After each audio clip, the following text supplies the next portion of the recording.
남편 사진이 걸린 계산대 앞에서 저는 그 남자의 손을 보고 있었습니다. 낡은 필름통 하나가 들려 있었고 뚜껑의 글씨는 남편의 글씨였어요. 남자는 통을 내려놓고도 아무 말이 없었습니다. 남편이 떠난 지 5년. 누가 문 앞에 서 있어도 기다려본 적 없던 제가 언제부턴가 오후 3시만 되면 문 쪽을 보고 있더라고요. 59에 처음이었어요. 그 사람은 매일 와서 말없이 고장난 곳만 고쳐놓고 갔습니다. 남편만 알던 사람이 왜 이제야 저를 찾아왔을까요? 딸이 사진관 문을 열고 들어온 건 그때였습니다. 엄마, 저분 누구야? 저는 대답하지 못했어요. 그 필름통을 열어야 했을까요? 지금부터 그 이야기를 들려드리겠습니다. 이야기가 마음에 드신다면 좋아요와 구독으로 함께 해주세요. 여러분의 응원이 다음 이야기를 만드는 큰 힘이 됩니다. 오후 3시였습니다. 그 사람이 오는 시간이었어요. 저는 그날도 2시 반부터 손님용 의자를 문 쪽으로 돌려놓고 있었어요. 문에 달린 종이 울렸고 남자는 여느 때처럼 목례만 하고 들어왔어요. 그런데 그날은 공구 가방을 내려놓지 않았어요. 대신 점퍼 안주머니에서 색바랜 필름통 하나를 꺼내 계산대 위에 올려놓았어요. 플라스틱 뚜껑 가장자리에 누렇게 변한 테이프가 한 바퀴 감겨 있었고 그 위에 매직으로 쓴 숫자가 보였습니다. 23. 획이 굵고 끝이 살짝 올라간 글씨였어요. 저는 그 글씨를 5,000번은 봤을 겁니다. 현상 봉투마다 외상 장부마다 남편이 쓰던 글씨였어요. 이게 뭡니까? 하고 물었어요. 남자는 대답하지 않았어요. 창밖에는 오전부터 내리던 비가 굵어지고 있었고 천장 얼룩에서 빗물이 양동이로 떨어지는 소리만 둘 사이를 메웠습니다. 똑똑.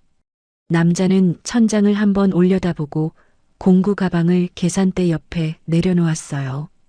그러고는 비 오는 날 다시 오겠습니다. 그 말만 남기고 나갔습니다.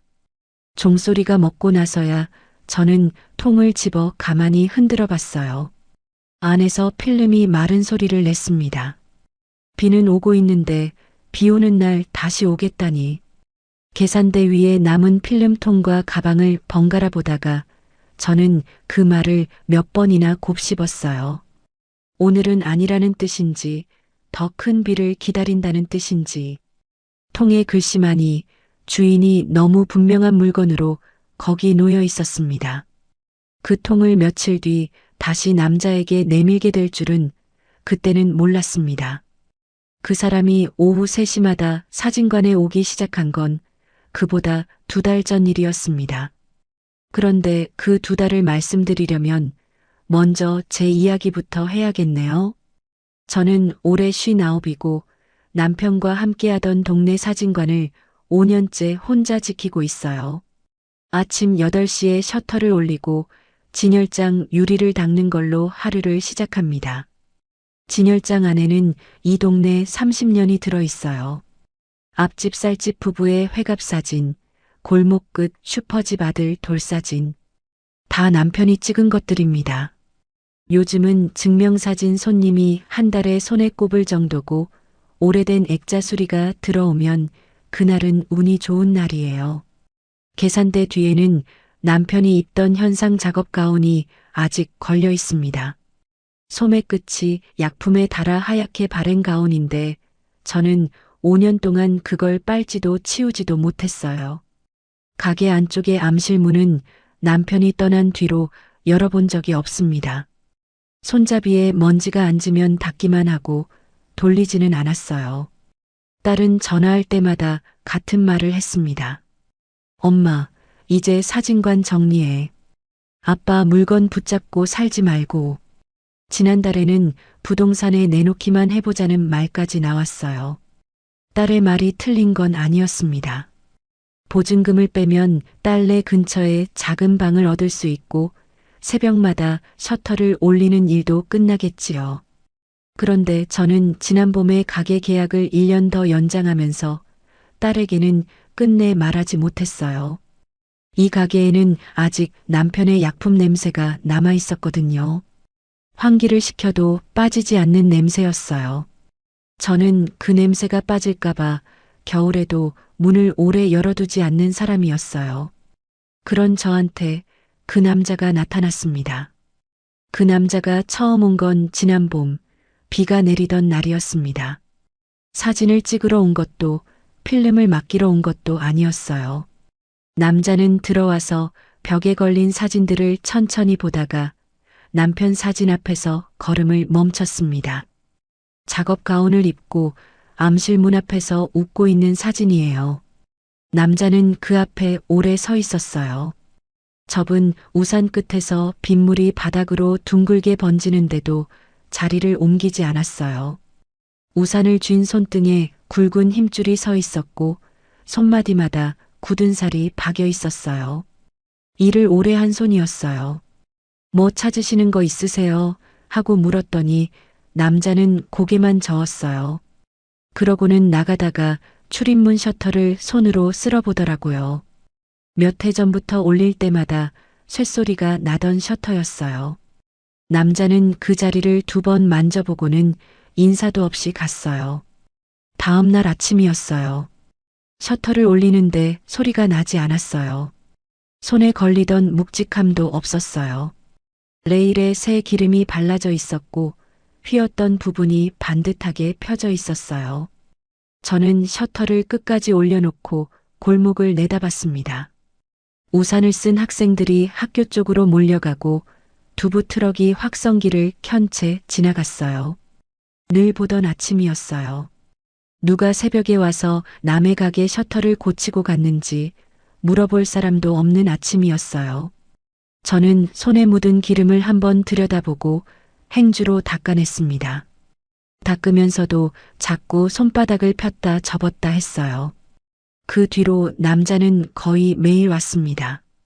시간도 같았어요. 오후 3시. 어느 날은 깜빡이던 진열장 전구를 갈았습니다. 의자 위에 올라가지도 않고 긴 팔로 갓을 돌려 빼더니 새 전구를 끼우고는 헌 전구를 자기 주머니에 넣어갔어요. 버리는 것까지 자기 몫이라는 듯이요. 또 어느 날은 다리가 흔들리던 손님용 의자를 뒤집어 놓고 고무 받침을 끼웠습니다. 내 다리를 하나씩 손바닥으로 눌러보고 흔들림이 없는 걸 확인하고서야 의자를 바로 세웠어요. 천장에서 물이 새는 자리에는 어느새 비닐이 단정하게 덧대어져 있었어요. 돈을 내밀면 남자는 받지 않고 공구 가방만 챙겨서 나갔어요. 말을 시켜도 네, 아니요, 가 전부였어요. 옆 골목 세탁소 언니가 어느 날 다림질을 하다 말고 그러더라고요.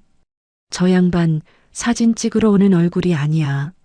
사장님 보러 오는 얼굴이지. 저는 손사래를 치고 나왔습니다.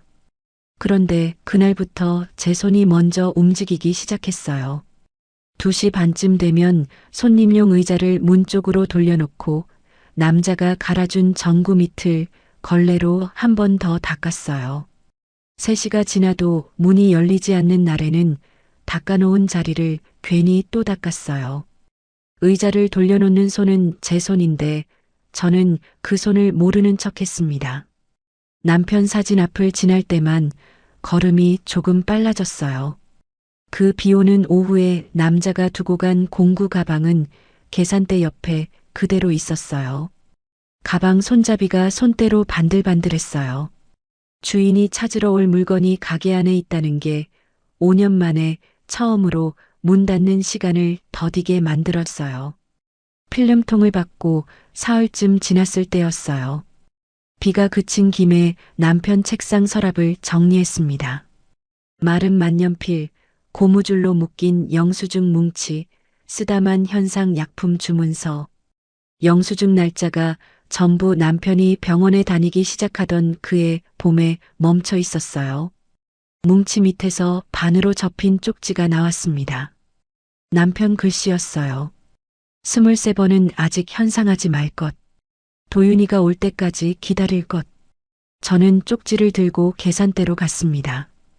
필름통에 20색과 쪽지에 20색. 같은 손이 쓴 같은 숫자였어요. 그런데 도윤이라는 이름은 처음 보는 이름이었어요. 30년을 산 남편의 입에서도 장례식장 방명록에서도 본 적 없는 이름이었어요. 남편에게 제가 모르는 사람이 있었다는 것. 그 사람을 기다리라는 말을 저한테가 아니라 서랍 속에 남겼다는 것. 그날 밤에는 가게 불을 끄고도 꽤 오래 계산대 앞에 앉아 있었습니다. 어둠 속에서 남편 가운의 흰 소매만 희미하게 보였어요. 다음 날 저는 필름통을 들고 신의 사진 재료상에 갔습니다. 현상이 가능한지만 물어볼 생각이었어요. 주인이 통을 받아 흔들어 보더니 미간을 좁혔습니다. 이거 오래됐네요. 장마 넘기면 현상 못할 수도 있어요. 돌아오는 버스에서 저는 필름통을 무릎에 올려놓고 창밖을 봤습니다. 하늘 끝에 벌써 장마 구름 같은 게 걸려 있었어요. 남편이 기다리라던 도윤이는 누구인지, 그 남자는 왜 하필 비 오는 날 다시 오겠다고 했는지, 무릎 위의 필름통은 답을 알고 있을 텐데 저한테는 아직 아무것도 말해주지 않았습니다. 그날 오후 3시 저는 통을 남자에게 도로 내밀었어요. 마음이 정해지면 그때 다시 받겠다고요. 그리고 그 주 토요일 오후 3시 사진관 문이 2번 열렸어요. 한 번은 그 남자가, 한 번은 예고도 없이 온 딸이었습니다. 문이 2번 열린 그 토요일이었습니다. 남자는 천장 비닐을 마저 손보고 사다리에서 내려오던 참이었어요. 그런데 그날은 가방을 챙기는 대신 점퍼 안주머니에서 그 필름통을 꺼냈습니다. 며칠 전 제가 돌려줬던 통이었어요. 생각해 보시라고 마음이 정해질 때까지 가지고 있겠다고 돌려드렸던 건데 남자는 그걸 도로 가져온 겁니다. 통이 계산대에 닿는 소리와 문에 달린 종소리가 거의 같이 울렸어요. 딸이었어요. 우산을 접다 말고 멈춰 섰어요.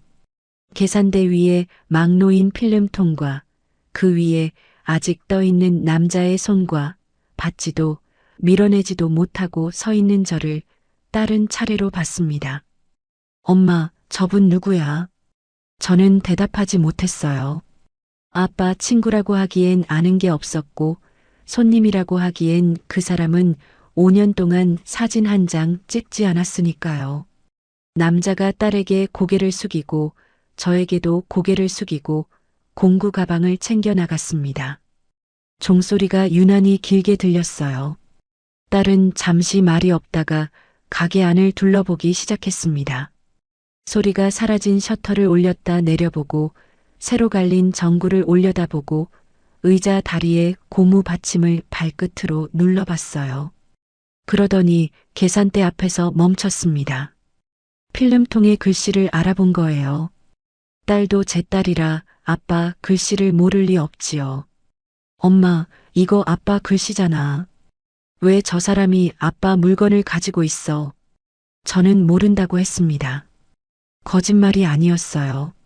정말 몰랐으니까요. 그런데 모른다는 말이 딸의 얼굴을 더 굳게 만들었어요.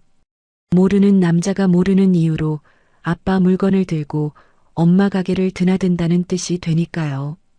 딸은 그날 필름통을 들고 가겠다고 했고 저는 처음으로 딸의 손에서 물건을 도로 가져왔어요. 제 손이 왜 그렇게 빨리 나갔는지 그날 밤 내내 생각했습니다. 딸이 다녀간 뒤로도 남자는 오후 3시에 왔습니다. 달라진 게 있다면 저였어요. 묻고 싶은 게 생긴 겁니다. 남자가 진열장 경첩에 기름을 먹이던 날 저는 따뜻한 보리차를 내밀며 물었어요. 그 필름통 왜 저한테 가져오셨어요? 남자의 손이 잠깐 멈췄습니다. 아직은 제가 말할 때가 아닙니다. 그게 전부였어요. 언제가 말할 때냐고 묻고 싶었지만 남자는 벌써 경첩으로 돌아가 있었어요. 보리차는 받아 마셨어요. 빈 잔을 돌려줄 때 두 손으로 줬습니다. 그 뒤로도 남자는 묻는 말에는 입을 닫고 몸으로만 답했어요. 장맛비에 젖은 채 들어온 손님의 필름 봉투가 계산대에 놓이면 어느새 마른 신문지를 깔고 그 위에 봉투를 한 장씩 떼어 말려두고 갔습니다. 진열장의 회갑사진 액자는 유리에 김이 서리는 자리였는데 어느 날부터 뽀득하게 닦여 있었어요. 30년 된 액자 모서리에 들뜬 테두리도 어느새 눌려붙어 있었어요. 그리고 암실 문 앞 남편이 쓰던 둥근 습도계가 새 것으로 바뀌어 있던 날에는 저도 모르게 그 앞에 오래 서 있었어요. 5년 동안 멈춰 있던 바늘이 움직이고 있었거든요. 남자는 제 가게에서 고장난 것만 고치는 게 아니라 남편이 만지던 것들을 살려놓고 있었어요. 한 번은 이런 일도 있었습니다. 거스름돈을 챙겨 나오다가 연장을 정리하던 남자가 벽 쪽을 보고 있는 걸 봤어요. 남편 사진이었습니다. 연장 닦던 손은 멈춰 있고 눈만 그 사진에 가 있었어요. 인기척을 느꼈는지 남자는 바로 시선을 거두고 가방을 닫았습니다. 그런데 저는 봤어요. 사진을 보던 그 눈이 그리운 사람을 보는 눈이었다는 걸요. 손님이 망자의 사진을 그렇게 보지는 않습니다. 저는 거스름돈을 내밀지 못하고 한 발 물러섰어요. 묻고 싶은 말이 하나 더 늘어난 날이었습니다. 그날 저녁 가게를 닫으며 생각했어요. 말할 때가 아니라는 건 말할 날이 정해져 있다는 뜻이기도 하다고. 그날이 언제인지 아는 사람은 이 가게에 둘 뿐인데 한 명은 입을 닫았고 한 명은 사진 속에서 웃고만 있었습니다. 답답한 마음에 그 주말 저는 5년 만에 암실 앞 서랍장을 열었어요. 서랍장 맨 아래 칸은 무거웠습니다. 당겨보니 누런 현상 봉투가 차곡차곡 누워 있었어요. 봉투마다 남편 글씨로 숫자가 적혀 있었습니다. 1번, 2번, 3번. 맨 밑이 22번이었어요. 23만 없었습니다. 작업 번호인가 보다 했어요. 그런데 숫자 옆에 날짜가 하나씩 붙어 있더라고요. 1번 봉투의 날짜를 보고 저는 잠시 셈을 했습니다. 33년 전 10월. 우리 결혼식 다음 날이었어요. 우연이겠거니 하고 7번을 봤습니다. 딸 돌잔치가 있던 그해 여름이었어요. 14번은 이 사진관에 처음 간판을 올리던 해봄. 22번은 남편이 병원 검사 결과를 받아오던 그해 마지막으로 가게에 나와 앉아있던 봄날이었습니다. 저는 봉투들을 무릎에 올려놓고 오래 앉아 있었어요. 안을 열어보지는 못했습니다. 열면 안 될 것 같아서가 아니라 다리에 힘이 들어가지 않아서요. 남편은 왜 하필 그 날짜들마다 필름을 한 통씩 따로 모았을까요? 그리고 23번째는 왜 여기 없이 그 남자의 손을 거쳐왔을까요? 다음 날 저는 봉투 하나를 들고 재료상에 다시 갔습니다. 주인은 봉투를 열어 필름을 형광등에 비춰보더니 고개를 저었어요. 이건 괜찮은데 지난번 그 통이 문제예요. 그건 이번 주 넘기면 장담 못합니다. 비 예보 보셨죠? 돌아오는 길에 빗방울이 한 방울씩 듣기 시작했습니다. 이번 주 남편이 10년 가까이 잠가둔 것의 답을 저는 일주일 안에 정해야 했어요. 비가 잦아지면서 소문도 같이 불었습니다. 시장 어물전 앞에서 제 얘기가 나오더라는 말을 두부가게 아주머니가 굳이 전해줬어요. 죽은 남편 사진관에 웬 남자가 매일 드나든다더라. 오후 3시만 되면 온다더라. 과부 혼자 있는 가게에 말이야. 입에서 입으로 가는 동안 남자는 점점 젊어지고 저는 점점 수상해져 있었습니다. 단골 할머니 한 분은 증명사진을 찍으러 왔다가 사진은 안 찍고 가게만 한 바퀴 둘러보고 갔어요. 뭘 확인하러 온 눈이었습니다. 그 주에는 더 서운한 전화도 있었어요. 해마다 10월이면 가족 사진을 찍으러 오는 단골이 있습니다. 약국집이라고 남편 때부터 20년 넘게 우리 진열장에 가족 사진이 걸려 있던 집이에요. 그댁 며느리가 전화를 했는데 올해는 아이들 학원 사정이 있어서 시내 스튜디오에서 찍기로 했다고 하더라고요. 네, 그러세요 하고 끊었는데 수화기를 내려놓는 손이 무거웠습니다. 학원 사정과 가족 사진이 무슨 상관인지는 저도 알고 그쪽도 알았을 거예요. 저는 진열장 앞으로 가서 그 집 사진의 유리를 닦았습니다. 닦을 것도 없는 유리를요. 소문이라는 게 그렇습니다. 귀로 들어올 때는 수군거림인데 살림으로 들어올 때는 빈 예약 장부가 돼요. 저녁에는 딸한테서 전화가 왔어요. 동창 엄마한테 들었다며 목소리가 낮았습니다. 엄마, 그 남자 아직도 와. 저는 고쳐줄 게 남아서 온다고 했어요. 말해놓고 저도 우스웠습니다. 5년 된 가게에 고칠 게 그렇게 끝없이 나올 리가요. 딸은 필름통 얘기를 다시 꺼냈어요. 그거 그 사람한테 돌려주든가 버리든가 해. 아빠 글씨라고 다 아빠 마음인 건 아니야. 엄마가 자꾸 거기 매달리니까 저 사람도 계속 오는 거야. 전화를 끊고 저는 계산대 밑에서 필름통을 꺼냈습니다. 버리는 건 쉬워요. 골목 끝 수거함까지 20걸음이면 됩니다. 그런데 그 20걸음 사이에 결혼식 다음 날부터 마지막 봄날까지 22개의 날짜가 늘어서 있는 것 같았어요. 저는 통을 도로 넣었습니다. 그리고 생각했어요. 버리든 열든 그 전에 저 남자가 누구인지부터 알아야겠다고요. 물어볼 사람은 한 명뿐이었습니다. 세탁소 언니는 이 골목에서 30년을 다림질한 사람이라 골목에 모르는 얼굴이 없어요. 언니는 제 얘기를 듣더니 다리미를 세워놓고 앉으라고 했습니다.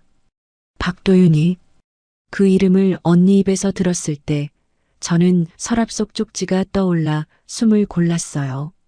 너희 바깥 양반이랑 같이 일하던 사람이야. 옛날에 시내 현상소에서 너희가 이 자리에 사진관 내기 전 일이지. 손이 좋아서 색을 잘 뽑는다고 내 남편이 입에 달고 살았어. 저는 처음 듣는 얘기였습니다. 남편은 현상소 시절 얘기를 잘하지 않았어요. 언니는 목소리를 낮췄습니다. 내 남편 병원 다니던 무렵에도 그 사람이 한두 번 찾아왔다는 말은 들었어. 그리고 장례식에도 왔었어. 저는 고개를 들었어요. 방명록에 그런 이름 없었는데요. 못 들어갔으니까. 식장 문 앞까지 왔다가 돌아갔어. 내가 봤어. 1시간을 문 앞에 서 있다가 그대로 갔다니까. 왜요? 언니는 어깨를 으쓱했습니다. 그걸 내가 아니. 본인이 말 안 하면 모르는 거지. 세탁소를 나오는데 비가 또 시작되고 있었어요. 문상도 못하고 돌아간 사람이 5년이 지나서 남편의 필름통을 들고 나타났습니다. 들어오지 못했던 사람이 이제는 매일 들어옵니다. 그 사이에 무엇이 있었는지 저는 아직 몰랐어요. 다만 우산을 펴면서 한 가지는 분명해졌습니다. 그 사람한테 직접 물어봐야 한다는 것. 그리고 그러려면 5년 동안 한 번도 열지 않은 문 앞에 같이 서야 한다는 것이요. 세탁소에 다녀온 다음 날도 비가 왔습니다. 오후 3시에 종이 울렸고 저는 그날 처음으로 남자의 얼굴을 정면으로 봤어요.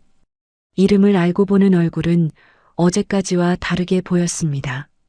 입가에 주름이 어디서 왔는지, 눈이 왜 늘 바닥 쪽을 보는지 묻고 싶은 게 목까지 차올랐어요.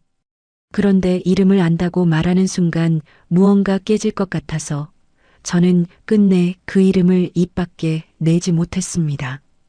대신 다른 걸 했어요. 5년 동안 닫기만 하던 암실 문 손잡이를 그 사람 앞에서 돌렸습니다. 문은 절반쯤 열리다 무거운 냄새를 토해냈어요. 마른 약품과 먼지가 섞인 남편의 냄새였습니다. 어둠 속에서 스위치를 올렸지만 불은 켜지지 않았어요. 5년을 꺼져 있던 등이니까요. 비켜보시겠어요? 남자가 처음으로 먼저 말을 했습니다. 그는 드라이버로 스위치 덮개를 열고 삭은 전선을 갈아 끼우고 접점을 닦았어요. 손끝이 익숙했습니다. 이 암실을 처음 만져보는 손이 아니었어요. 딸깍 소리와 함께 암실용 빨간 안전등이 켜졌습니다. 5년 만이었어요. 어둠에 잠겨있던 작업대와 줄에 매달린 빈 집게들이 희미하게 드러났습니다. 왜 이걸 고쳐요? 하고 물었어요. 남자는 사다리를 접으며 답했습니다. 형님 불입니다. 꺼진 채로 두면 안 되는 거였어요. 형님. 그 한 단어가 안전등 불빛보다 오래 남았습니다. 그 불빛 아래 서 있으니 옛날 생각이 났어요. 남편은 암실에 들어가면 꼭 콧노래를 불렀습니다. 무슨 노래인지도 모를 가락을 흥얼거리면서 다 됐다, 나온다 하고 혼잣말을 했어요. 저는 문 밖에서 그 소리를 들으며 저녁상을 차렸습니다. 빨간 불이 꺼지고 남편이 사진을 들고 나오면 그게 우리 집 하루가 끝나는 신호였어요. 5년 만에 켜진 불 아래에는 콧노래가 없었습니다. 대신 처음 보는 남자가 사다리를 접고 있었어요. 그게 서운하지 않고 고마웠다는 게 그날 밤 저를 제일 오래 붙잡은 생각이었습니다. 그날 밤 저는 가게 문을 늦게 닫았어요. 암실 문을 닫기 전에 안전등을 끄면서 다시 켤 날이 올지 오래 생각했습니다. 암실 불이 화근이었습니다. 며칠 뒤 저녁 딸이 또 예고 없이 왔어요. 그날은 필름통을 어디에 둘지 의논하느라 안전등을 다시 켜둔 참이었습니다. 딸은 암실에 불이 켜진 걸 보고 그 앞에 저와 남자가 같이 서 있는 걸 봤어요. 작업대 위에는 필름통이 놓여 있었습니다. 현상을 하려던 게 아니었는데 딸의 눈에 그게 어떻게 보였을지는 저도 압니다. 엄마, 지금 뭐 하는 거야? 딸의 목소리가 떨렸어요. 엄마가 외로운 거 알아. 그래서 더 걱정돼. 그런데 아빠 암실에서 아빠 물건을 처분하고 보는 건 나 너무 무서워. 공격이 아니라 겁에 질린 목소리였습니다. 그래서 더 아팠어요. 저는 아니라고 해야 했는데 무엇이 아닌지를 저도 몰라서 입이 떨어지지 않았습니다. 남자가 필름통을 작업대에 내려놓고 고개를 숙였어요. 죄송합니다. 제가 욕심을 부렸습니다. 그러고는 공구 가방도 챙기지 않고 나갔습니다. 종소리가 끊기고 딸은 암실불을 껐어요. 불이 꺼진 자리에서 딸이 말했습니다. 저 통, 장마 끝나면 같이 정리하자. 아빠 유품 정리 못한 거, 그것까지 다. 저는 고개를 끄덕이지도 젓지도 못했어요. 딸이 가고 나서 보니 계산대 옆 공구 가방이 그대로 있었습니다. 이번에는 그게 주인이 다시 올 거라는 약속처럼 보이지 않았어요. 두고 간 짐처럼 보였습니다. 남자는 사흘 동안 오지 않았어요. 오후 3시가 3번 지나갔습니다. 문 쪽으로 돌려놓은 의자를 사흘째 되는 날 도로 돌려놓았어요. 계산대 옆 공구 가방은 그대로였습니다. 둘째 날 저녁에는 그걸 돌려주러 가려고 가방을 들고 골목 어귀까지 나갔다가 도로 들고 돌아왔어요. 돌려주면 정말 끝이 될 것 같아서요. 셋째 날 밤에는 가방 곁에 앉아 있다가 저도 모르게 잠금쇠를 열었습니다. 남의 가방을 여는 게 아닌데 손이 먼저 움직였어요. 안에는 드라이버와 펜치가 크기 순서로 누워 있었고 맨 위에 작업 장갑 한 켤레가 가지런히 개켜져 있었습니다. 손끝이 하얗게 다른 장갑이었어요. 계산대 뒤에 걸린 남편 가운의 소매와 똑같이 달아 있었습니다. 평생을 손으로 일한 사람들은 닳는 자리도 닮는구나 싶었어요. 저는 장갑을 제자리에 놓고 가방을 닫았습니다. 잠금쇠 소리가 빈 가게에 크게 울렸어요. 그날 밤부터 비가 무섭게 쏟아졌습니다. 일기예보는 이번 장마의 고비라고 했어요. 새벽에 잠이 깨서 가게로 나갔습니다. 천장 비닐은 버티고 있었는데 암실 앞 습독의 바늘이 붉은 칸을 넘어 있었어요. 남자가 새로 달아준 그 습독이었습니다. 작업대 위 필름통을 들어보니 뚜껑 테이프 가장자리에 물기가 배어 있었어요. 저는 마른 수건으로 통을 닦으면서 제가 무엇을 무서워하고 있는지 그제야 알았습니다. 통이 열리는 게 무서운 게 아니라 영영 못 열게 되는 게 무서웠던 거예요. 남편의 쪽지를 다시 폈습니다. 23번은 아직 현상하지 말 것. 도윤이가 올 때까지 기다릴 것. 아직 이라는 말은 언젠가는 하라는 말이었어요. 기다리라는 말은 끝내 만나라는 말이었고요. 남편은 저한테 수수께끼를 낸 게 아니라 길을 그려놓고 간 거였습니다. 날이 밝자마자 저는 우산을 들고 나섰어요. 세탁소 언니가 일러준 골목 끝 남자의 작업실이었습니다. 문을 두드리자 안에서 약품 냄새가 먼저 나왔어요. 남자는 좁은 작업실에서 현상 약품 병들을 줄 세워 닦고 있었습니다. 다 준비해놓고 부르지 못하고 있던 사람의 방이었어요. 저는 문간에 선 채로 물었습니다. 왜 매일 와서 고쳐줬어요? 남자는 병을 내려놓고 오래 말이 없었어요. 그러다 바닥을 보며 답했습니다. 고장난 건 사진관이 아니라 사모님 하루 같아서요. 빗소리가 잠시 둘 사이를 채웠어요. 남자는 의자를 내어주고 이야기가 깁니다. 하고 입을 열었습니다. 이야기는 병원이 아니라 현상소에서 시작됐어요. 시내 현상소에서 형님하고 같이 일할 때였습니다. 형님이 남의 결혼식 필름을 망칠 뻔한 적이 있어요. 현상의 온도를 잘못 맞춰서 평생 한 번뿐인 사진이 날아가게 생겼습니다. 그날 밤 둘이서 남은 필름을 붙잡고 밤을 샜어요. 제가 한 장씩 살려냈습니다. 날이 밝을 때 형님이 그러셨어요.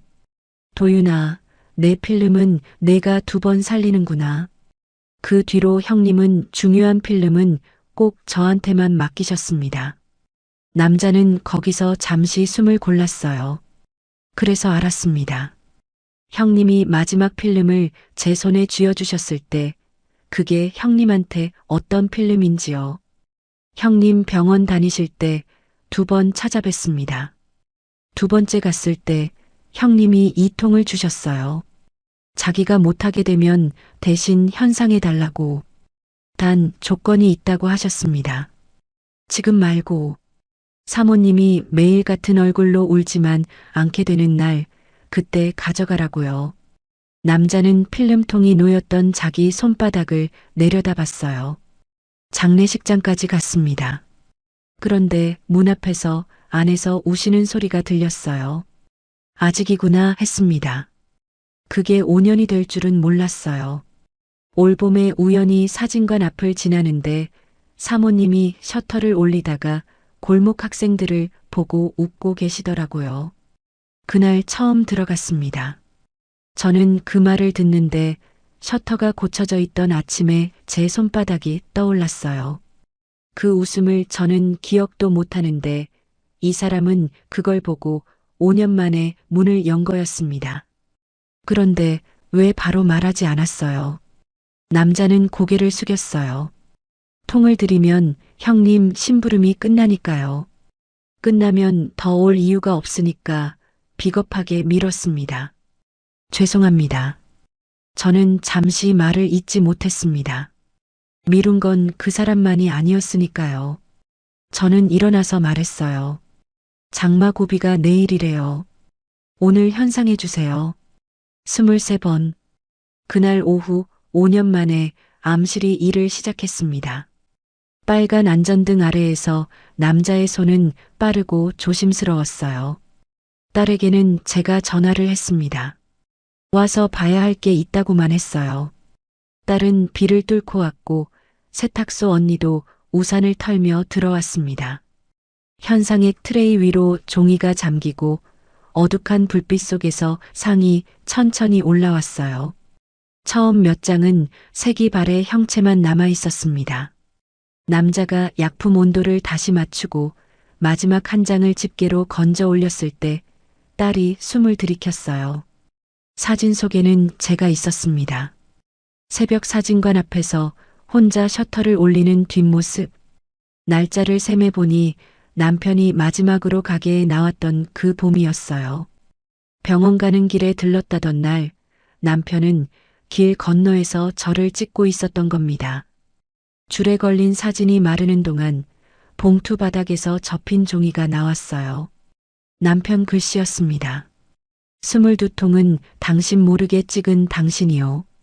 마지막 한 통은 내가 없는 날의 당신이라 나는 못 보겠소. 도윤이가 뽑아주거든 우는 얼굴인지 봐주오. 우는 얼굴이거든 한 장 더 찍게 하시오. 웃는 얼굴이 나올 때까지. 딸이 소리 없이 울기 시작했어요. 저는 울지 않았습니다. 사진 속에 저는 셔터를 올리고 있었으니까요. 문을 여는 사람이었으니까요. 비가 그친 다음 주 진열장 옆 벽에 액자 하나가 새로 걸렸습니다. 23번째 사진이에요. 그리고 그 옆에 빈 액자를 하나 더 걸었습니다. 딸이 무슨 액자냐고 물었을 때 저는 다음에 찍을 사진 자리라고만 했어요. 토요일 오후 3시 종이 울렸습니다. 남자는 공구 가방 대신 작은 꽃 한 송이를 들고 서 있었어요. 오늘은 어디 고치러 왔어요? 하고 물었습니다. 남자가 답했어요. 오늘은 사진 찍으러 왔습니다. 저는 계산대 뒤에서 남편의 카메라를 꺼냈습니다. 5년 만에 렌즈 뚜껑을 열면서 파인더 너머의 그 사람한테 말했어요. 웃으세요. 찍습니다. 오늘 이야기가 마음에 닿으셨다면 좋아요와 구독으로 마음을 전해주세요. 여러분 곁에도 다시 셔터를 올리는 아침이 찾아오기를 바랍니다. 월세도 못 내던 그 밤 비가 쏟아지고 있었습니다. 마당 진흙 위에서 발이 미끄러졌고 그때 빨간 우산이 제 머리 위로 펼쳐졌어요. 미끄러워요. 손 잡아요. 그 손을 잡는 순간 손끝이 먼저 굳었습니다. 남편이 떠나고 4년 62에 저는 몰랐어요. 그 빨간 우산이 그날 이후로도 계속 제 방 앞에 서게 될 줄은요. 그날 저는 월세도 못 내고 갈 곳도 없던 여자였습니다. 그런 제 앞에 민박집 주인 강태환 씨가 빨간 우산을 들고 서 있었어요. 그런데 그분이 제게 내민 건 돈 이야기가 아니었습니다. 그 조건 하나 때문에 저는 그날 이후 밤마다 창문을 보게 됐어요. 사연 시작 전 구독과 좋아요 한 번씩 눌러주시면 다음 이야기를 만드는데 큰 힘이 됩니다. 제 이름은 한미자입니다. 올해 62이에요. 남편이 떠난 게 4년 전이었습니다. 갑자기였어요. 아침에 출근하던 사람이 저녁에 돌아오지 않았습니다. 병원에서 연락이 왔을 때 저는 부엌에서 저녁을 차리고 있었어요. 앞치마를 두른 채로 택시를 탔습니다. 그게 마지막이었어요. 남편이 남긴 건 낡은 월세방 하나와 빚이었습니다. 빚은 제 이름 위에 있었어요. 남편이 몰래 쓴 것들이었는데 저는 아무것도 몰랐습니다. 서류에 도장을 찍으면서 손이 떨렸어요. 그게 4년 전이었습니다. 편의점 계산대에 서는 일이 하루의 전부였어요. 새벽 6시에 나가서 오후 2시에 들어왔습니다. 돌아오면 아무도 없는 방이었어요. 불을 켰습니다. 맞은편 자리는 늘 비어 있었어요. 밥을 하는 게 점점 귀찮아졌습니다. 혼자 먹으려고 냄비를 올리다가 그냥 내려놓은 날이 많았어요. 그해 가을이었습니다. 아들 민준이 생일이었어요. 새벽부터 일어나 미역국을 끓였습니다. 고기를 넉넉히 넣었어요. 민준이가 어릴 때 미역국 그릇을 2번씩 비우던 게 생각났습니다. 보온 가방에 담아 버스를 탔어요. 1시간을 달려 아들 아파트 앞에 섰습니다. 초인종을 눌렀는데 며느리가 문을 열었어요. 어머니, 민준 씨 오늘 출장 갔어요. 현관 앞에 보온 가방을 내려놓았습니다. 돌아서는데 문 닫히는 소리가 들렸어요. 집에 돌아오니 방 안이 조용했습니다. 소파에 앉았어요. 핸드폰을 봤습니다. 민준이 답장은 없었어요. 그때 문자가 왔습니다. 집주인이었어요. 이번 달까지 밀린 월세를 정리하지 않으면 방을 비워달라는 말이었습니다. 핸드폰을 소파에 내려놓았어요. 한참을 그 자리에 있었습니다. 그때 또 핸드폰이 울렸어요. 마을 식당 아주머니였습니다. 미자야, 시골에 민박집 관리인 자리가 났어. 숙식은 된다더라. 화면을 한참 봤어요. 그날 밤 짐을 쌌습니다. 옷 몇 벌, 세면도구, 낡은 운동화, 그리고 남편 사진 1장. 캐리어 안에 넣다가 그냥 손에 들었어요. 버스 터미널에서 표를 끊었습니다. 강원도행이었어요. 창가에 앉아 핸드폰을 봤습니다. 민준이 답장은 아직 없었어요. 창밖으로 서울이 멀어졌습니다. 건물들이 사라지고 산이 보이기 시작했어요. 2시간 반을 달렸습니다. 내린 정류장은 작았어요. 버스가 떠나고 나니 조용했습니다. 바람이 달랐어요. 서울에서 맞던 것과는 다른 바람이었습니다. 차갑고 깨끗했어요. 마을버스로 한 정거장이었어요.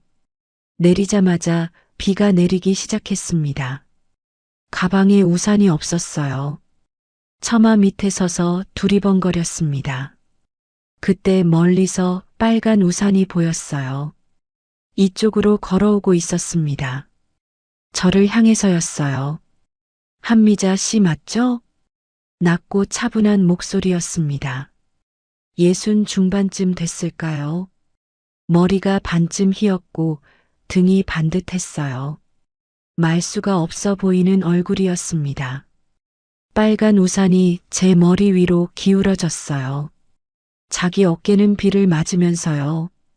그게 강태환 씨와의 첫 만남이었습니다. 민박집은 산자락 아래 있었어요. 통나무 건물 4동이 나란히 서 있었고 마당 한쪽에 텃밭이 있었습니다.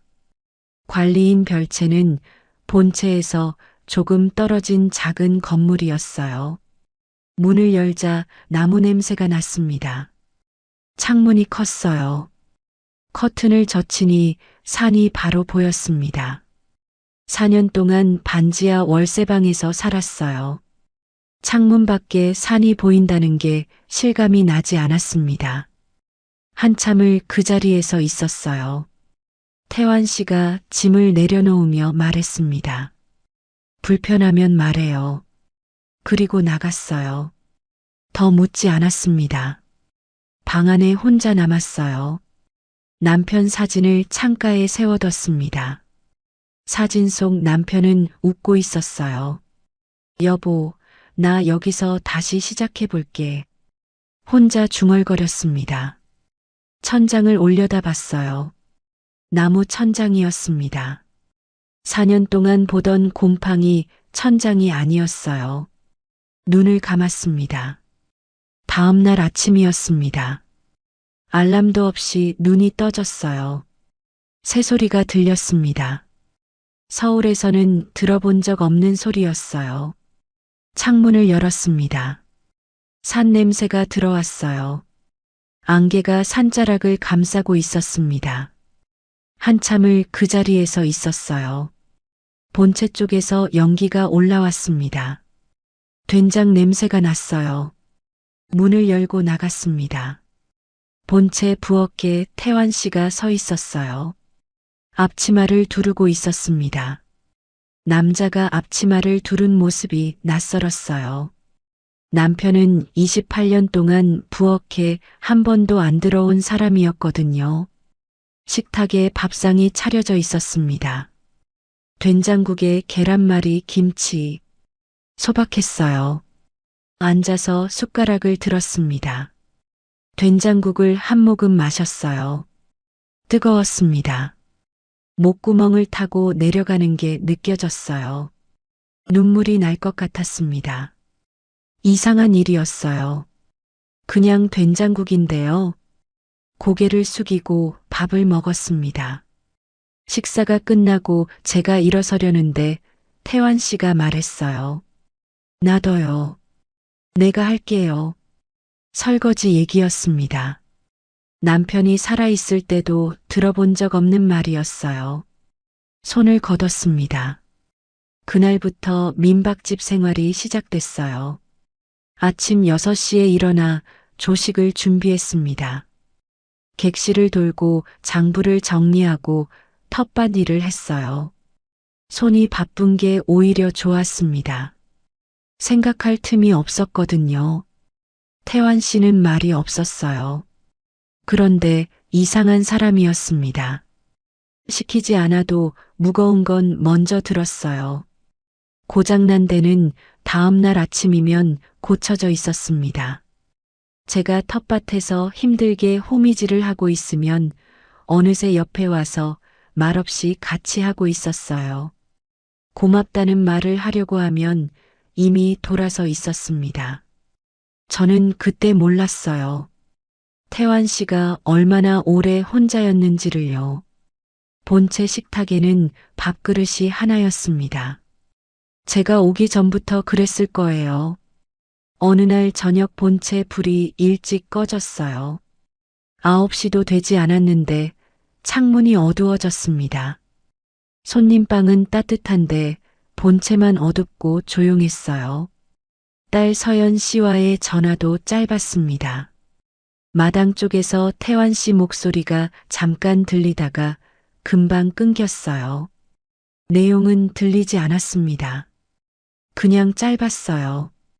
그런데 제가 온 뒤로 본체의 된장 냄새가 오래 남았습니다. 아침에 끓인 국 냄새가 저녁까지 남아 있었어요. 태환 씨가 혼자 살 때는 그런 냄새가 없었을 거라는 생각이 들었습니다. 그 생각이 드는 순간 얼른 장부를 펼쳤어요. 엉뚱한 생각을 하면 안 됐으니까요. 어느 날 저녁 장부를 정리하다가 고개를 들었는데 창밖이 어두워져 있었습니다. 밥을 안 먹었는데 배가 고프지 않았어요. 언제부터였을까요? 밥 먹는 걸 잊을 만큼 하루가 바빠진 게요. 서울에서는 시간이 너무 길었는데 여기서는 하루가 짧았습니다. 민박집이 조금씩 달라지고 있었어요. 조식 메뉴를 바꿨습니다. 전에는 식빵이랑 버터였는데 계절 재료로 바꿨어요. 가을이라 고구마를 쪘습니다. 감자국도 끓였어요. 어느 날 아침 손님 한 분이 말했어요. 밥이 따뜻하네요. 그 한마디에 괜히 바빠졌습니다. 세제를 대용량으로 바꾸고 전기를 줄였어요. 빈방 청소 순서를 새로 짰습니다. 손님 후기를 작은 메모지에 적어 장부 한쪽에 붙여뒀어요. 오래된 객실 이름표가 떨어진 곳에 새로 붙였습니다. 낡은 수건을 정리해서 손님용과 청소용을 따로 나눴어요. 작은 것들이었습니다. 그런데 예약이 조금씩 늘었어요. 어느 저녁 태환 씨가 부엌 입구에서 멈췄습니다. 장부를 보고 있었어요. 아무 말이 없었습니다. 한참을 그렇게 서 있다가 돌아갔어요. 그런데 그날 밤이었어요. 설거지를 마치고 별채로 돌아가려는데 태환 씨가 불렀습니다. 미자 씨. 뒤를 돌았어요. 태환 씨가 장부를 덮으며 말했습니다. 월세 걱정은 여기서 하지 말아요. 저는 숨을 삼켰어요. 태환 씨가 잠깐 망설였습니다. 대신 조건이 있어요. 가슴이 내려앉는 것 같았어요. 태환 씨가 말했습니다. 이 집밥 냄새 계속 나게 해줘요. 저는 한참 아무 말도 하지 못했습니다. 태환 씨는 장부를 책상 위에 올려두고 본체로 들어갔어요. 저는 별채 문 앞에 서서 한참을 있었습니다. 밥 냄새. 그 말이 자꾸 귓속에서 맴돌았어요. 민박집에 온 지 한 달쯤 됐을 때였습니다. 비가 오기 시작했어요. 저녁 늦게 내리기 시작한 비였는데 밤이 깊어지면서 굵어졌습니다. 별채 지붕에서 물 떨어지는 소리가 났어요. 대야를 꺼내 받쳤습니다. 괜찮겠지 싶었어요. 그런데 마당 배수로가 막혔는지 별채 문턱까지 물이 차오르기 시작했습니다. 그냥 두면 방 안으로 물이 들어올 것 같았어요. 급히 운동화를 신고 밖으로 나갔습니다. 진흙이 운동화 안으로 스며들었어요. 손으로 배수로를 뚫으려는데 발이 미끄러졌습니다. 그때였어요. 빨간 우산이 제 머리 위로 펼쳐졌습니다. 미끄러워요. 손 잡아요. 태환 씨였습니다. 손을 잡았어요. 크고 거친 손이었습니다. 일어서면서 손을 놓아야 하는데 바로 놓지 못했어요. 태환 씨도 당기지 않았습니다. 그냥 기다리고 있었어요. 빗소리만 들렸습니다. 젖은 운동화가 진흙을 밟았어요. 같은 우산 아래서 걸어 들어갔습니다. 아무 말이 없었어요.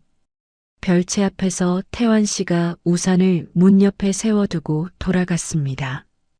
방으로 들어와 불을 껐어요. 창문 밖으로 빨간 우산이 보였습니다. 손을 펼쳐봤어요. 아직 온기가 남아있는 것 같았습니다. 그날 이후였어요. 비가 오는 날이면 어김없이 빨간 우산이 마당에 나타났습니다. 첫 번째 밤이었어요. 자정이 가까웠는데 별채 보일러가 꺼졌습니다. 혼자 켜려고 보일러실 앞에 쪼그려 앉아 있는데 발소리가 들렸어요. 태환 씨였습니다. 아무 말 없이 보일러 옆에 앉아 버튼을 눌렀어요. 금방 켜졌습니다. 일어서면서 말했어요. 이건 혼자 못 켜요. 그리고 돌아갔습니다. 복도의 발소리가 멀어졌어요. 저는 따뜻해지기 시작한 바닥 위에 앉아 있었습니다. 두 번째 밤이었어요. 비가 조금 내리고 있었습니다. 잠이 오지 않아 불을 켜고 장부를 들여다보고 있었어요. 밖에서 작은 소리가 났습니다. 창문을 살짝 젖혔어요. 태환 씨가 대문 빗장을 확인하고 있었습니다. 소리 없이 빗장을 내리고 다시 올렸어요. 그리고 돌아갔습니다. 저는 창문을 닫았어요. 장부 위에 손이 멈췄습니다. 세 번째 밤이었어요. 아침에 별채 문을 열었더니 문 앞에 손전등이 하나 놓여 있었습니다. 낡은 손전등이었어요. 태환 씨 것이었습니다. 쪽지 같은 건 없었어요. 그냥 놓여 있었습니다. 저는 그 손전등을 들고 한참 서 있었어요. 비가 오는 밤에는 마당이 어둡다는 걸 알고 놓고 간 거였습니다. 말하지 않아도 알고 있었던 거예요. 네 번째 밤이었습니다. 장부를 새벽까지 정리하고 있었어요. 손님 예약표, 재료비 계산, 다음 달 청소 일정. 눈이 뻑뻑했습니다. 그때 별채 문 앞에 작은 소리가 났어요. 문을 열었더니 보온병 하나가 놓여 있었습니다. 뚜껑을 열었어요. 보리차였습니다. 아직 따뜻했어요. 태환 씨는 보이지 않았습니다. 마당은 조용했어요. 보온병을 두 손으로 감쌌습니다. 온기가 손바닥으로 전해졌어요. 그냥 서 있었습니다. 한참을요. 5번째 밤이었어요. 비가 쏟아지던 그 밤이었습니다. 빨간 우산이 제 머리 위로 펼쳐지고 손을 잡던 그 밤이요. 그게 5번째였어요. 핑계가 매번 달랐습니다. 보일러, 빗장, 손전등, 보온병, 그리고 비. 그런데 빨간 우산은 매번 같았어요. 저는 그걸 알면서 모른 척 했습니다. 모른 척 하는 게 더 쉬웠거든요. 다음 날 아침이었습니다. 평소처럼 조식을 준비했어요. 태환 씨가 식탁에 앉아 있었습니다. 눈이 마주쳤어요. 태환 씨가 고개를 끄덕였습니다. 저도 고개를 끄덕였어요. 그게 다였습니다. 그런데 귀 뒤쪽이 뜨거워졌어요. 이러면 안 되는 거잖아.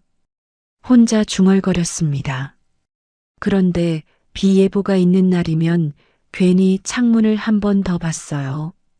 빨간 우산이 보이나 싶어서요. 그러다 스스로 놀랐습니다. 내가 지금 뭘 기다리고 있는 거야? 부엌으로 갔어요. 설거지를 했습니다. 물소리를 들으면서 생각했어요. 62이야. 남편 잃은 지 4년이야. 빚도 있어. 이러면 안 돼. 그렇게 생각하면서도 그날 밤 빗소리가 나자 자꾸 창문 쪽으로 눈이 갔습니다. 어느 날 저녁이었어요. 텃밭에서 고추를 따고 있었습니다. 태환 씨가 옆에 와서 바구니를 들어줬어요. 나란히 서서 고추를 땄습니다. 말이 없었어요. 그런데 같은 줄기를 동시에 잡는 바람에 손이 스쳤습니다. 깜짝 놀라서 손을 걷었어요. 태환 씨도 잠깐 멈췄습니다. 아무 말이 없었어요. 다시 고추를 땄습니다. 그런데 손끝이 뜨거운 것 같았어요. 고개를 숙이고 고추만 봤습니다. 귀 뒤쪽이 또 뜨거워졌어요. 62의 텃밭에서 손이 스쳤다고 이러면 안 되는데 스스로가 어이없었습니다. 그런데 어이없으면서도 그날 저녁밥이 맛있었어요. 이유를 몰랐습니다. 그냥 맛있었어요. 그날 밤 침대에 누웠습니다. 남편 사진이 창가에 있었어요. 사진 유리 위에 제 얼굴만 흐리게 비쳤습니다. 어느 주말이었습니다. 마당으로 차 한 대가 들어왔어요. 30대 후반쯤 된 여자가 내렸습니다. 단정한 차림이었어요. 태환 씨가 마당으로 나갔습니다. 서연아, 연락도 없이. 딸이었어요. 강서연 씨였습니다. 서연 씨가 마당을 둘러봤어요. 그러다 별채 문 옆에 세워진 빨간 우산을 봤습니다. 아빠, 저 우산 왜 저기 있어요? 태환 씨가 짧게 말했어요. 비 왔잖아. 서연 씨가 저를 봤습니다. 위아래로 한번 훑었어요. 아무 말이 없었습니다. 그 눈빛이 오래 남았어요. 서연 씨가 본체 안으로 들어갔습니다. 저는 텃밭에 서서 호미를 쥔 채로 있었어요. 빨간 우산을 치워야 하나 싶었습니다. 그냥 뒀어요. 그날 저녁 서연 씨가 떠나는 소리가 들렸습니다. 차 소리가 멀어졌어요. 나중에 마을 식당 아주머니에게 들었습니다. 서연 씨가 떠나기 전 식당에 들러 이것저것 물어봤다고 했어요. 관리인이 어떤 사람인지, 전에 어디 살았는지, 빚이 있다는 게 사실인지. 그게 마을에 퍼지는 데는 며칠이 걸리지 않았습니다. 장을 보러 마을 가게에 갔어요.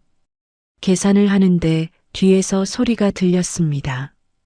민박집 관리인이 새로 왔다던데. 빚 있는 여자라더라. 손이 멈췄습니다. 계산을 마치고 나왔어요. 민박집으로 돌아오는 길이 평소보다 길게 느껴졌습니다. 태환 씨가 마당에서 장작을 패고 있었어요. 저를 보더니 말했습니다. 신경 쓰지 마요. 신경이 쓰였어요. 빚이 있는 건 사실이었습니다. 남편이 남기고 간 빚이었는데 제 이름 위에 있었어요. 그게 부끄러웠습니다. 그날 밤 잠이 오지 않았어요. 내가 여기 있으면 안 되는 건 아닐까? 그 생각이 자꾸 들었습니다. 서연 씨가 떠나고 이틀쯤 지났을 때였어요. 마을 식당 아주머니가 민박집으로 찾아왔습니다. 손에 반찬통을 들고 있었어요. 부엌에 마주 앉아 차를 마셨습니다. 그런데 아주머니가 반찬통 말고 다른 걸 하나 더 꺼냈어요. 작은 봉투였습니다. 안에 종이들이 들어 있었어요. 재료비 영수증이었습니다. 제가 장부에 붙여뒀다가 빠진 것들이었어요. 손님 후기 메모도 있었습니다. 제가 적어서 장부에 붙였던 메모였어요. 아주머니가 조심스럽게 말을 꺼냈어요. 미자야, 내가 밤새 장부 정리한 거 내가 알아. 별채 불이 새벽 2시까지 켜져 있더라고. 찻잔을 두 손으로 감쌌습니다. 아무 말도 하지 못했어요. 아주머니가 봉투를 식탁 위에 올려놓으면서 말했습니다. 서연이한테 내가 얘기해 줄게. 아주머니가 나가고 나서 한참을 그 자리에 앉아 있었어요. 차가 식어가고 있었습니다. 봉투를 들여다봤어요. 영수증, 메모, 예약표. 제가 한 것들이었는데 남이 봐주는 게 이상하게 눈물이 날 것 같았습니다. 그 일이 있고 보름쯤 지났을 때였어요. 서연 씨가 다시 내려왔습니다. 이번엔 혼자가 아니었어요. 손에 서류 봉투를 들고 있었습니다. 식탁 위에 하나씩 꺼냈어요. 관리인 계약서였습니다. 그 옆에 예약 계정 비밀번호가 적힌 메모지가 놓였어요. 그 다음엔 민박집 운영 통장 사본이었습니다. 마지막으로 낡은 나무 도장이 나왔어요. 태환 씨 도장이었습니다. 서연 씨가 저를 봤어요. 아빠, 이건 너무 위험해요. 저는 계란을 풀던 손을 멈췄습니다. 그릇을 내려놓았어요. 서연 씨가 장부를 펼쳤습니다. 사이에 끼어있던 종이를 꺼냈어요. 제가 개인 빚을 메모해둔 종이였습니다. 식탁 위에 올려놓았어요. 관리인 계약서 옆에 나란히 놓였습니다. 그때 태환 씨가 들어왔어요. 식탁 위를 봤습니다. 서류들을 봤어요. 통장 사본을 봤습니다. 도장을 봤어요. 그리고 서연 씨를 봤습니다. 서연아, 말 조심해. 그 한마디가 고마웠습니다. 그런데 오히려 더 부끄러워졌어요. 빚이 있다는 건 사실이었으니까요. 식탁 위 서류들이 눈에 밟혔습니다. 관리인 계약서, 통장 사본, 나무 도장, 그리고 제 빚 메모. 서연 씨 눈에 그게 어떻게 보일지 알았어요. 서연 씨가 태환 씨를 봤습니다. 태환 씨는 아무 말이 없었어요. 저는 장부를 덮었습니다. 그날 밤 짐을 쌌어요. 소리가 나지 않게 조심했습니다. 장부를 정리해서 책상 위에 올려뒀어요. 예약표, 청소 체크리스트, 다음 달 조식 메뉴. 빠진 게 없는지 2번 확인했습니다. 빨간 우산을 들었어요. 별채 문 앞에 세워뒀습니다. 그 우산은 태환 씨 것이었으니까요. 캐리어를 끌고 마당을 가로질렀습니다. 자갈 밟는 소리가 났어요. 산에서 새소리가 들렸습니다. 돌아보지 않았어요. 돌아보면 못 갈 것 같았거든요. 서울로 돌아왔습니다. 고시원이었어요. 창문이 작았습니다. 짐을 풀었어요. 남편 사진을 창가에 세워뒀습니다. 여보, 잘 온 거지? 혼자 물었어요. 사진 유리 위에 제 얼굴만 흐리게 비쳤습니다. 식당 설거지 일을 구했어요. 하루 8시간이었습니다. 손이 트기 시작했어요. 괜찮았습니다. 손이 바쁘면 생각이 없었거든요. 그런데 밤이 문제였어요. 고시원 천장을 보면 빨간 우산이 떠올랐습니다.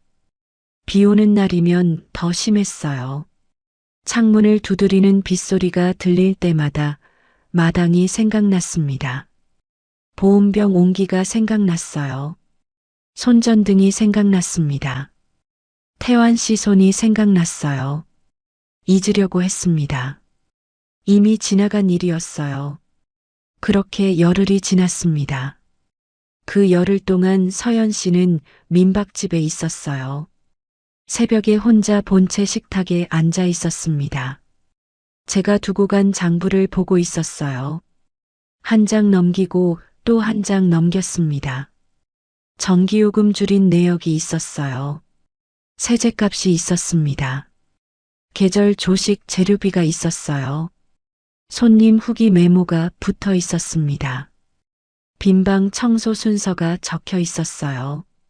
태환 씨가 밥을 먹은 날과 걸은 날이 작은 글씨로 적혀 있었습니다. 제가 몰래 적어뒀던 것들이었어요.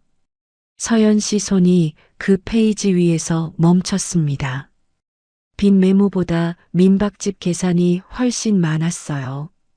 아주머니가 가져다 준 재료비 영수증도 장부 사이에 끼워져 있었습니다. 예약표도 있었어요. 서연 씨가 장부 위에 손을 올렸습니다. 한참을 그 자리에 앉아 있었어요. 창밖이 밝아오고 있었습니다. 새벽 바람이 창문을 흔들었어요. 서연 씨는 장부를 덮지 않았습니다. 어느 날 저녁이었습니다. 식당 뒷문으로 쓰레기를 버리러 나왔어요. 비가 내리고 있었습니다. 그때였어요. 빨간 우산이 보였습니다. 태환 씨였어요. 젖은 채로 서 있었습니다. 제가 별채 문 앞에 세워두고 온 그 우산이었어요. 저는 젖은 앞치마 차림으로 그 자리에 서 있었습니다. 태환 씨가 우산을 제 머리 위로 씌웠어요. 아무 말이 없었습니다. 빗소리만 들렸어요. 한참 뒤에 태환 씨가 말했습니다. 그 집에 사람이 없으니까 이상하더라고요. 목이 메었어요. 태환 씨가 다시 말했습니다. 알아요. 그래도 돌아와요. 눈물이 날 것 같았어요. 참았습니다. 며칠 뒤였어요. 가을 첫 단체 손님을 받는 날이었습니다. 민박집을 알리려고 마을 사람들을 초대했어요. 서연 씨도 그 자리에 있었습니다. 아침에 서연 씨가 일찍 내려와 본체 식탁에 앉아 있었어요. 장부를 보고 있었습니다. 한 장 넘기고 또 한 장 넘겼어요. 서연 씨 손이 그 장부 위에서 멈췄습니다. 한참을 그 자리에 있었어요. 저는 계란말이를 뒤집으면서 못 본 척했습니다. 서연 씨가 장부를 덮었어요. 아무 말이 없었습니다. 손님들이 도착했어요. 태환 씨가 마당에 선 사람들을 보며 말했습니다. 이 집을 다시 살게 만든 사람입니다. 저는 앞으로 이 집을 한미자 씨와 같이 지키고 싶습니다. 마당이 조용해졌어요. 서연 씨가 고개를 숙였습니다. 아버지 걱정 때문에 심했어요. 죄송합니다. 저는 빨간 우산 손잡이를 꼭 쥐었습니다. 울지 않으려 했는데 소용이 없었어요. 그날 저녁이었습니다. 본체 식탁 위에 장부와 빨간 우산이 나란히 놓여 있었어요. 태환 씨가 장부 첫 장에 짧게 뭔가를 적어뒀습니다. 한미자 씨가 온 뒤로 이 집은 다시 밥 냄새가 났습니다. 그게 다였어요. 더 긴 말은 없었습니다. 저는 그 문장을 한참 들여다봤어요. 손이 그 위에서 멈췄습니다. 저는 월급으로 빚을 갚아가기 시작했어요. 매달 조금씩이었지만 숫자가 줄어드는 게 보였습니다. 두 사람은 매일 아침같이 마당을 쓸었어요. 비 오는 날이면 빨간 우산을 함께 챙겼습니다. 어느 저녁이었어요. 민박집 입구에 손님이 도착했습니다. 빨간 우산을 들고 나가려는데 태환 씨가 옆에 섰어요. 같이 갑시다. 미끄러워요. 웃음이 나왔습니다. 나란히 걸어 나갔어요. 우산 하나 아래였습니다. 62에 다시 누군가의 손을 잡는 일이 부끄러운 일인 줄 알았습니다. 그런데 이제는 압니다. 늦게 온 손길도 사람을 살릴 수 있다는 걸요. 이런 황혼 사연이 마음에 닿으셨다면 다음 이야기도 함께 해주세요.